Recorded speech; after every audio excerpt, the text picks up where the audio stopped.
এটি একটি updated video, অর্থাৎ ইন্টেলিজে আইডিতে কিছু চেঞ্জ আসছে নতুন ভার্সনে। সেই ক্ষেত্রে কি করতে হবে সেটা আমরা একটু দেখি। সেক্ষেত্রে এই যে এরকম ইউআইটা আসবে, ইউআই আসার পরে আমরা নিউ প্রজেক্টে ক্লিক করব। ক্লিক করার পরে এখানে দেখেন নতুন প্রজেক্ট, এখানে আমরা দেখব যে নেমের জায়গায় হ্যালো ওয়ার্ল্ড, এবং লোকেশন যদি ডেস্কটপ আপনার এখানে না থাকে সেখানে আপনি এই জায়গায় ক্লিক করে আপনি ব্রাউজার ক্লিক করে আপনি ডেস্কটপ দেখিয়ে দিতে পারেন। এবং এখানে দেখতে পাচ্ছি জাভা কটলিন, এখান থেকে আমরা কটলিন সিলেক্ট করব এবং বিল্ড সিস্টেম ইন্টেলিজে সিলেক্ট করব।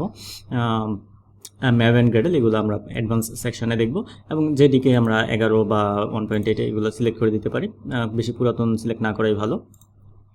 এরপর অ্যাড এ সিম্পল কোড, এই সিম্পল কোডটা তৈরি করলে আছে যে আমাদেরকে ম্যানুয়ালি ক্রিয়েট করা লাগবে না। হ্যাঁ, আমরা যেরকম আগে এক্সাম্পলে দেখেছিলাম যে আমরা ম্যানুয়ালি ফাইল ক্রিয়েট করছি, বাট এখানে যদি আমরা এটা সিলেক্ট করে দিই, আইডি সে আমাকে একটা মেইন নামে একটা ফাইল তৈরি করে দিবে, যেটা আমাদের এক্সাম্পলে দেখেছিলাম যে স্টার্টিং পয়েন্ট নামে আমরা নিজেরা তৈরি করছি। হ্যাঁ, তো এটা তৈরি করে দিবে। সো আমরা এটা সিলেক্ট চেক করা থাকবে, আমরা এটা চেক করে দিব এবং ক্রিয়েটে ক্লিক করব। ক্রিয়েটে ক্লিক করলেই ডেস্কটপ দেখতে পাচ্ছি যে হ্যালো ওয়ার্ল্ড নামে একটা ফোল্ডার ক্রিয়েট হয়ে গেছে, এবং এখানে একটা স্যাম্পল কোড আছে। হ্যাঁ, তো শুরুতেই যখন আমরা দেখব তো এই কোডগুলো হয়তো এই যে নিচের এই আর্গুমেন্ট এগুলো আমরা যদি নাও থাকে তাহলে হচ্ছে আমাদের প্রজেক্ট ঠিকঠাকভাবে রান করবে। এবং আমরা এখান থেকে দেখি যে এই মেইন যে আরেকটা চেঞ্জ সেটা হচ্ছে যে এখানে সার্চ দিয়ে প্রজেক্ট ক্রিয়েট করার সময় ইউআইটা একটু চেঞ্জ হয়েছে, এবং এখানে দেখি একটা জিনিস স্ট্রাকচার আমরা দেখেছিলাম যে এসআরসির ভিতরে হচ্ছে যে আমাদের মেইন ফাংশনের যে ফাইলটা থাকে সেটা থাকে। তো এখানে মেইন নামটাই থাকতে হবে, বিষয়টা এরকম না, অন্য নামে থাকতে পারে, যেমন আমরা স্টার্টিং পয়েন্ট দিয়েছি।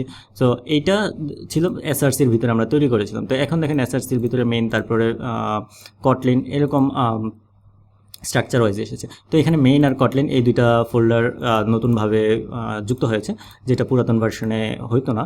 সো এখন যেটা এইভাবে থাকলে হচ্ছে যে আমরা যদি প্যাকেজ ক্রিয়েট করি, এখানে রাইট ক্লিক করে নিউ করে এখানে প্যাকেজ ক্রিয়েট করবো, অর্থাৎ এসআরসির ভিতরে আমরা যেগুলো করেছি সেগুলো হচ্ছে কটলিনের ভিতরে করবো। দ্যাটস ইট, আর কোনো চেঞ্জ নেই।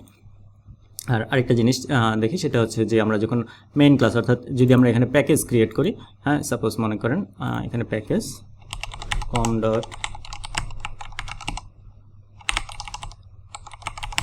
হ্যালো ওয়ার্ল্ড, হ্যাঁ আমি কপি করে নিচ্ছি, এন্টার দিলাম, এবং এইটাকে আমি ক্লিক করে এনে এটার প্যাকেজের মধ্যে ছেড়ে দিলাম, অর্থাৎ রিফ্যাক্টর করলে এটার ভিতরে চলে আসবে।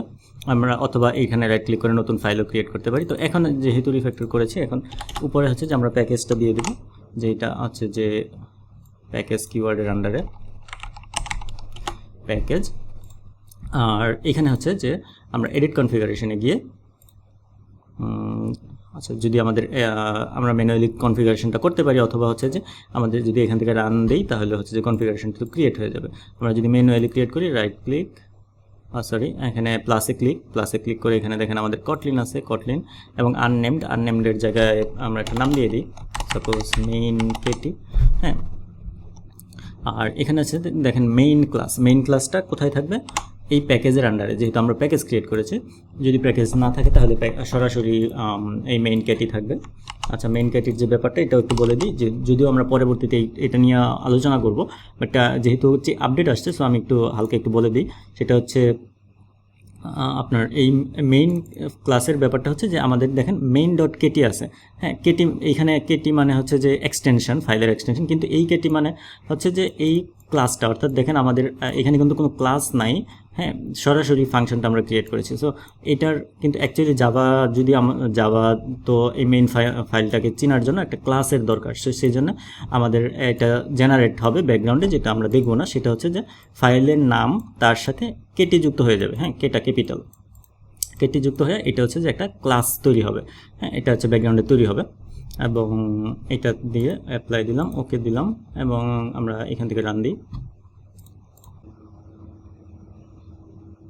তো আমরা দেখতে পাচ্ছি যে আমাদের হ্যালো ওয়ার্ল্ড প্রজেক্টটি রান করেছে। তাহলে আমরা দেখতে পেলাম যে আমরা যদি প্যাকেজের আন্ডারে নিই, সেক্ষেত্রে আমাদের এখানে প্যাকেজ দিয়ে দিব, এবং এখান থেকে এডিট কনফিগারেশনে গিয়ে আমরা এই যে মেইন কেটির এইভাবে দিব। হ্যাঁ, মেইন ক্লাসের যে প্যাকেজ নেমটা আমরা এইভাবে দিব। তো এটাই হচ্ছে যে চেঞ্জ বা এখানে যে পরিবর্তনটা আসছে। সো আমরা এটা নিয়ে টেনশন করব না যে এসআরসির ভিতরে মেইন আর কটলিন কোথা থেকে আসলো। এটা প্রজেক্টের স্ট্রাকচারটাই এরকম, সো এটা নিয়ে কোনো টেনশন নেই, বাকি সব সেম।